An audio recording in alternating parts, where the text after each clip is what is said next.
Hi, this is Tracy M. Welcome to week 4 video for communications campaigns. So I just wanted to recap where we are with the class.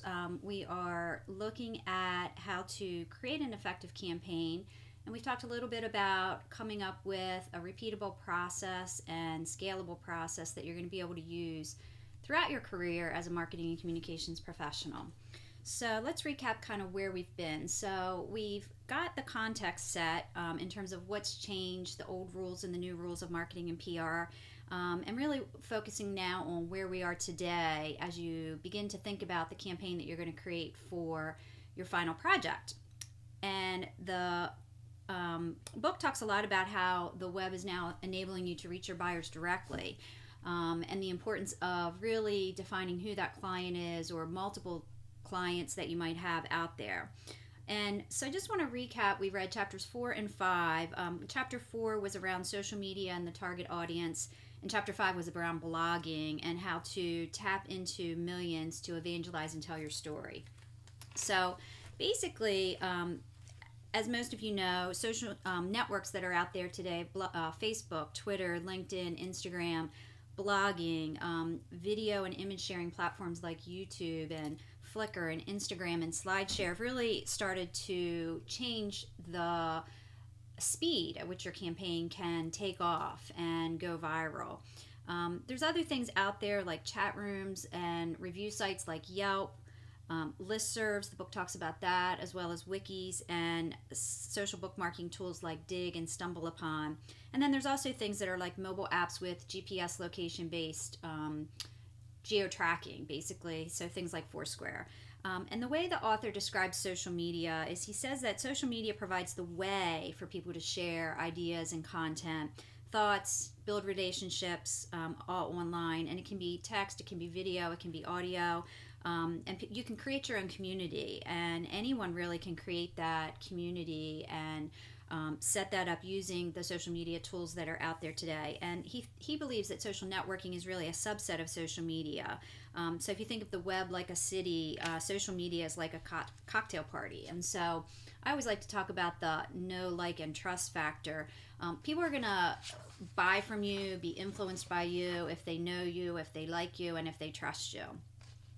Some of the case studies that the book talked about was how the Canadian Tourism Bureau basically created a real-time social media contest. So as tourists were coming into Canada, they did this Upgrade to Canada campaign where they used social networks to drive awareness about Canada as a potential destination. And what they saw was about a 22% increase in traffic to their country, where what was the real benefit was that they were using authentic stories and people believed them. So they weren't made up iStock photos, iStock stories, or anything like that. They were real people. One of the examples that the book talks about, and I think this is critically important today, is it's really important that you are monitoring what's out there and that you're responding quickly to what customers are saying about you and that you're engaged. And the example he gave was around Hightail, which is sort of like a Dropbox type of company that they had given him an offer. It didn't really pan out. The link was broken, and when he tried to get in touch with them, eventually it came around. But it's just an example of how one person who he's highly influential could have taken that story to the blogosphere and really not done good PR for that company, Hightail.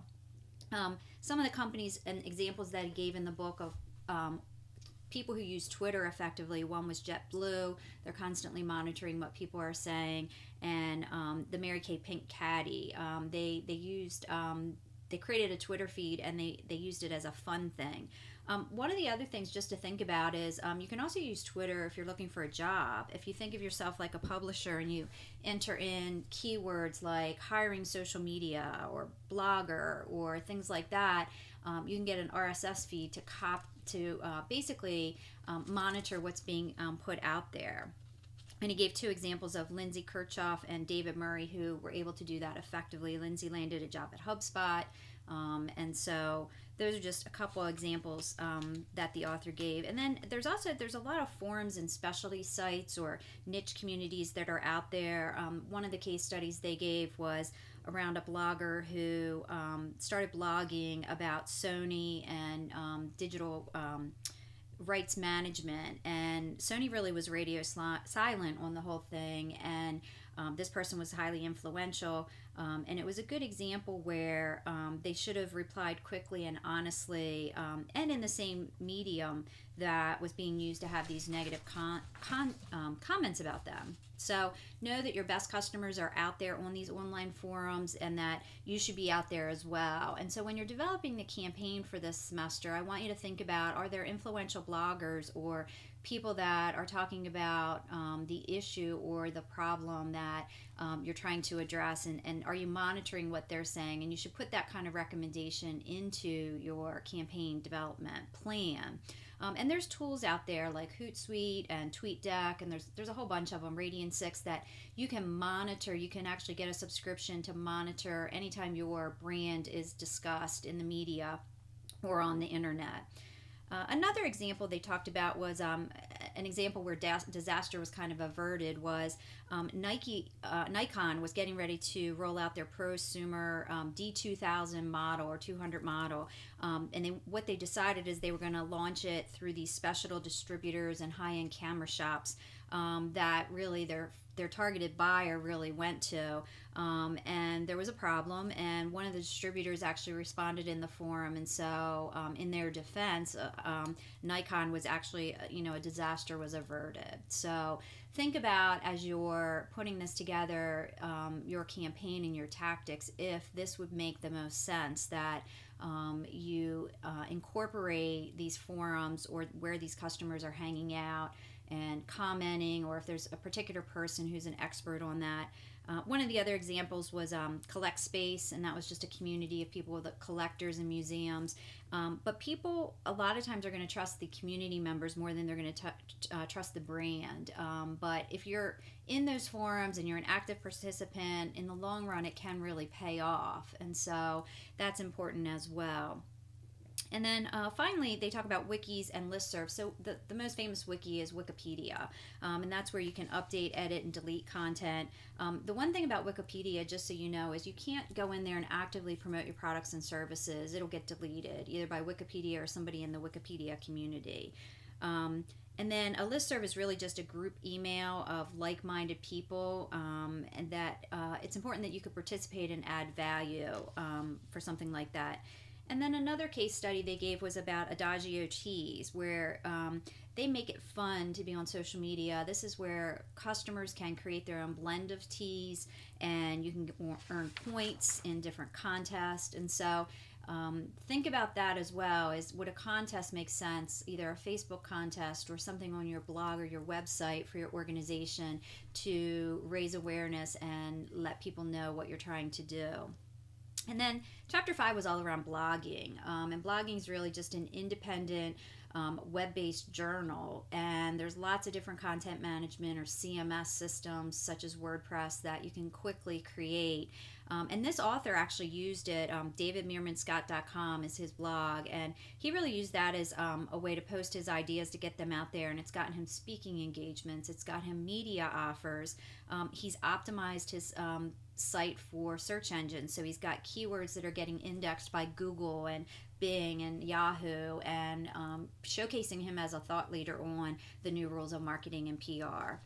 And a lot of times companies or executives will say, well, why even do a blog, and what's the ROI? And it's really hard to quantify that, but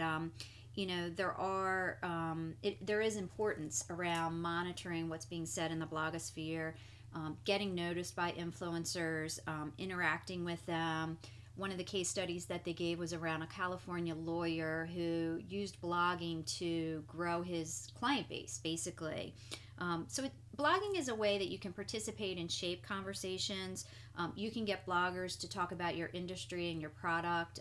You think about the mommy bloggers and getting cars from the major automakers to promote the latest minivan or things of that nature. So there really is some merit to blogging, but it's really important that you have some kind of text mining technology in place, that you're mining for those keywords and seeing where you're being talked about or your issue is being talked about.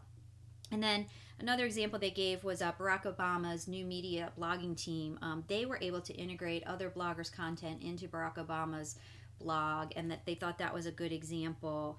Bloggers love to have interesting experiences, so a lot of places will create blogger days or blogger events or blogger experiences. I know I saw this at South by Southwest. And then another example is, you think you might have a really boring topic, like the example was 1-800-GOT-JUNK.